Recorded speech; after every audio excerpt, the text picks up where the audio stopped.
ಜೋಗಿ ಹೆಸರಲ್ಲಿದೆ ಯಾರು ಅಳಿಸಲಾಗದ ಸಾರ್ವಕಾಲಿಕ ದಾಖಲೆ. ಅದು 2005ರ ಆಗಸ್ಟ್ ತಿಂಗಳು. ಇಡೀ ಕರ್ನಾಟಕವೇ ಜೋಗಿ ಸಿನಿಮಾಗಾಗಿ ಕಾಯ್ತಾ ಇತ್ತು. ಅದಾಗಲೇ ಬಿಡುಗಡೆ ಆಗಿದ್ದ ಹಾಡುಗಳು ಧೂಳೆ ಬಿಸಿದ್ವು.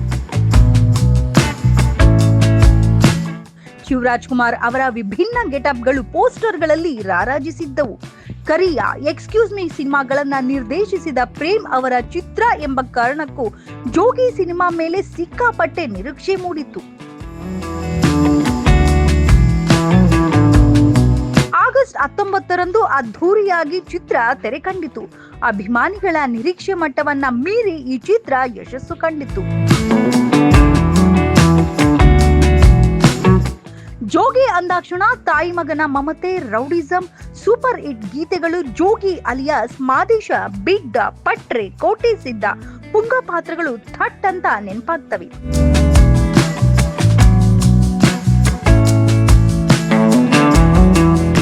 ಸಿನಿಮಾ ರಿಲೀಸ್ ಆದ್ಮೇಲೆ ಗಾಂಧಿನಗರದಲ್ಲಿ ಉಂಟಾದ ಸಂಭ್ರಮ, ಅಣ್ಣವರು ಸಿನಿಮಾ ನೋಡಿ ಅತ್ತಿದ್ದು, ರಜನಿಕಾಂತ್ ನನಗೆ ಈ ಚಿತ್ರ ಮಾಡಿ ಎಂದು ಕೇಳಿದ್ದು, ಕಲೆಕ್ಷನ್ ನಲ್ಲಿ ಜೋಗಿ ಹೆಚ್ಚು ಲಾಭ ಮಾಡಿದ್ದು, ಇದೆಲ್ಲವೂ ಈಗ ಹಳೆಯ ನೆನಪು.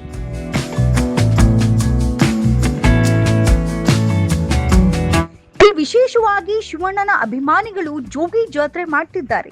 ಸೋಷಿಯಲ್ ಮೀಡಿಯಾದಲ್ಲಿ ಜೋಗಿ ಸಂಭ್ರಮ ಜೋರಾಗಿದೆ. ಇಂಡಸ್ಟ್ರಿಯಲ್ಲಿ ಇಷ್ಟೆಲ್ಲ ಅಬ್ಬರ ಮಾಡಿದ್ದ ಜೋಗಿ ಹೆಸರಿನಲ್ಲಿ ಹಲವು ದಾಖಲೆಗಳಿವೆ.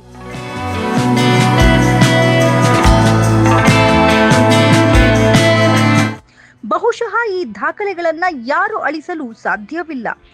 ಏನದು ದಾಖಲೆಗಳು?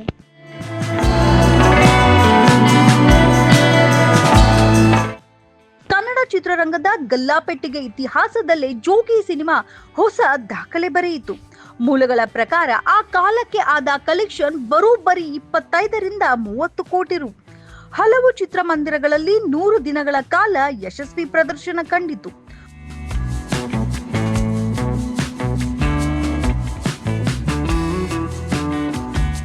ಮೊದಲ ಸಿನಿಮಾದಲ್ಲಿಯೇ ನಟಿ ಜೆನಿಫರ್ ಕೊತ್ವಾಲ್ ಮನೆ ಮಾತಾಗ್ಬಿಟ್ರು. 20 ವರ್ಷಗಳ ಹಿಂದೆ ತೆರೆ ಕಂಡಿದ್ದ ಜೋಗಿ ಸಿನಿಮಾ ಬಾಕ್ಸ್ ಆಫೀಸ್ ನಲ್ಲಿ ಬಹುದೊಡ್ಡ ಹಿಟ್ ಆಗಿತ್ತು. ಸ್ವತಃ ನಿರ್ದೇಶಕ ಪ್ರೇಮ್ ಹೇಳುವಂತೆ ಆಗಿನ ಸಮಯದಲ್ಲಿ 22 ಕೋಟಿಗೂ ಹೆಚ್ಚು ಕಲೆಕ್ಷನ್ ಮಾಡಿತ್ತು. ಅಂದ್ರೆ ಇಂದಿನ ಸಮಯಕ್ಕೆ ಅದನ್ನ ಲೆಕ್ಕ ಹಾಕಿದ್ರೆ ಸುಮಾರು 300 ಕೋಟಿಗೆ ಸಮ. ಇಂದಿನ ಚಿತ್ರಗಳು ಮಾಡಿದ ದಾಖಲೆಯನ್ನ ಜೋಗಿ ಆಗಲೇ ಮಾಡಿತ್ತು.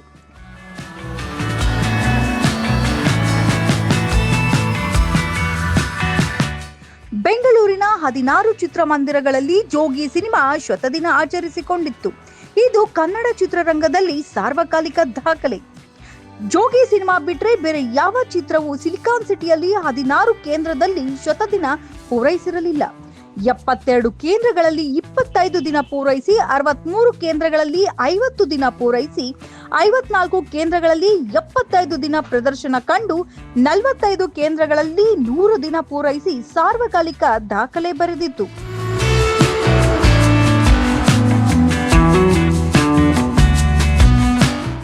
ವೀರೇಶ್ ಚಿತ್ರಮಂದಿರದಲ್ಲಿ 50 ದಿನದವರೆಗೂ ಹೌಸ್ಫುಲ್ ಪ್ರದರ್ಶನ ಕಂಡಿತ್ತು ಎನ್ನುವುದೇ ವಿಶೇಷ.